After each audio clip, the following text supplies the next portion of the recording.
Kuringana na ofitha munene wa urimi kaunti-ini yo Adan Jaldesa, kigunyo kiu ni gicungireire hathara nene kuri arimi na gukinyeria riu makiria ma eka 200 mwena wa Kakili, Kambiaju na Burat ni igomeirwo ni kigunyo kiu.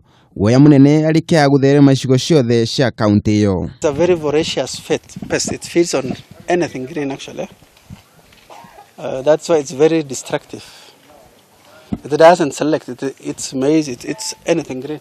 Riu arimi aingi macokete migunda-ini kuhanda ria keri thutha irio ciao guthukangio ni kigunyo kiu, makiuga mageretie kuhitana na kigunyo kiu uria wothe mangihota, no indi no kirathie na mbere gutharikira irio ciao. Ikivamia miti ni hivyo, ikiingia kwa shamba hiyo mahali huwezi toa kitu, kwa ajili unawacha shamba ikiwa mzima, asubuhi unakuta ni kiwanja. Zinaendelea kuathirika sana kutokana na hao viwavi.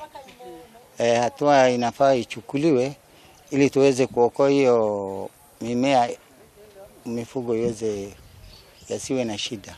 Nona gukirio uguo ofitha wa urimi kaunti-ini yo Adan Jaldesa ni ugite ni amukirite dawa kuma rũhonge rwa kugitira mimera iria irahuthika kurua na kigunyo kiu, akiuga ni monete dalili cia utorania. Ngiribotera Kameme TV, ni njitagwo Kariuki wa Wachira.